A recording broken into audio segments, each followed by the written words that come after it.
TCS की 12,000 कर्मचारियों की छटनी के ऐलान के बाद से पूरे आईटी सेक्टर में भूचाल आया हुआ है। कुछ लोग इसे सामान्य कॉस्ट कटिंग बता रहे हैं, तो कुछ जानकारों का मानना है कि दरअसल ये आईटी सेक्टर में आने वाले बड़े संकट का सिर्फ ट्रेलर भर है। अब सवाल ये है कि क्या आर्टिफिशियल इंटेलिजेंस और ऑटोमेशन आईटी कंपनियों के पुराने मॉडल्स को पूरी तरह से बदल देंगे? क्या स्पेशलाइज जो स्किल्स का नया दौर आ रहा है उसमें अब नई तरह की पढ़ाई, नई तरह के स्किल सेट पर काम करने की आवश्यकता है? लगातार टीसीएस की इस बात पर आलोचना हो रही है कि वो एआई और ऑटोमेशन इंड्यूस्ड जो प्रॉब्लम्स आ रही हैं उन पर एक तरह से वो हल्के शब्दों में लीपापोती कर रहे हैं, जबकि संकट दरअसल बड़ा है और गंभीर है। एक चर्चा ये भी हो रही है कि क्या टीसीएस इस संकट को ज़्यादा बेहतर तरीके से हैंडल कर सकता था, टाल सकता था। फ्यूचर रेडी होने की बात भी कही जा रही है। कर्मचारियों के फ्यूचर रेडी होने की बात हर कोई करता है, लेकिन क्या हमारी कंपनीज फ्यूचर रेडी हैं? इस पर भी चर्चा एक स्टोरी के बाद। मेरा नाम है दीपक डोभाल, आप देख रहे हैं आपकी खबर आपका फायदा।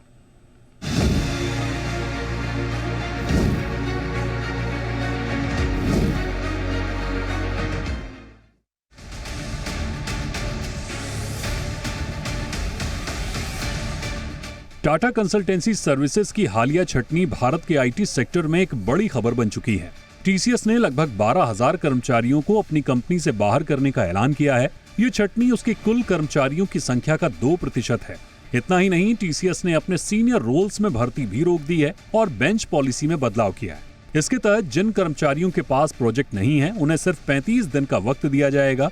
इसके बाद वो नौकरी से हाथ धो सकते हैं। सवाल यह है कि टीसीएस ने अब तक इतनी बड़ी छटनी का ऐलान आखिर क्यों किया? दरअसल सीईओ के कृतिवासन ने साफ तौर पर कहा है कि ये छटनी एआई की वजह से नहीं हुई है, बल्कि ये स्किल्स के मिसमैच और प्रोजेक्ट में कर्मचारियों की तैनाती में समस्याओं के कारण है। हालांकि उनकी इस बात पर आलोचना हो रही है कि वो एआई के कारण बदलते वर्कफोर्स संकट पर हल्के शब्दों में लीपापोती कर रहे हैं, जबकि ये संकट वास्तविक और बड़ा है। इसके अलावा वैश्विक अर्थव्यवस्था की अनिश्चितताएं और बढ़ते भू राजनीतिक तनाव भी इसका कारण बने हैं। सवाल ये है कि क्या ये आईटी सेक्टर में संकट की ओर इशारा करता है? टीसीएस की छटनी को लेकर उद्योग विशेषज्ञों का मानना है कि ये एक चेतावनी है। टीसीएस जैसी कंपनी जो अपने कर्मचारियों की स्थिरता के लिए जानी जाती है, जब छटनी कर रही है तो ये बाकी आईटी कंपनियों के लिए एक बड़ा संकेत है। जेफरीज की एक रिपोर्ट में इसे canary in the coal mine कहा गया है, जिसका मतलब है कि यह संकट की पहली आहट हो सकती है। आईटी सेक्टर की वृद्धि दर जो पहले 7 से 10% हुआ करती थी, अब घटकर 3 से 5% रह गई है। इसके साथ ही ग्लोबल क्लाइंट्स भी लागत में 15 से 30% की कमी चाहते हैं, जिससे कंपनियां खर्च घटाने के लिए कर्मचारियों की संख्या घटा रही हैं।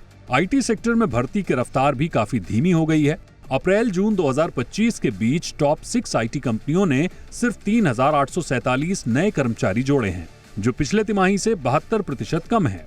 अब सवाल यह है कि इस स्थिति से कैसे निपटा जाए। जानकार मानते हैं कि कंपनियों को नई तकनीकों के साथ तालमेल बैठाना होगा और कर्मचारियों को अपने स्किल को अपडेट करने की जरूरत है, यानी रीस्किलिंग और अपस्किलिंग अब जरूरी हो गया है।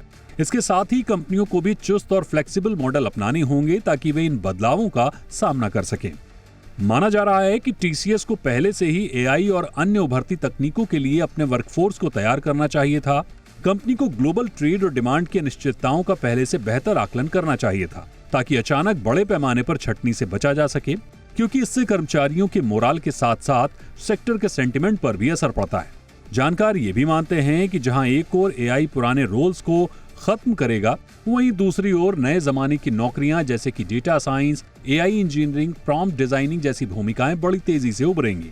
लेकिन संकट यह है कि बाजार में बदलाव के हिसाब से नया वर्कफोर्स तैयार नहीं हो रहा है। ऐसे में सुझाव दिया जा रहा है कि कंपनियां छटनी से ज्यादा अपस्किलिंग और रीस्किलिंग में बेहतर निवेश करें। ब्यूरो रिपोर्ट, जी मीडिया।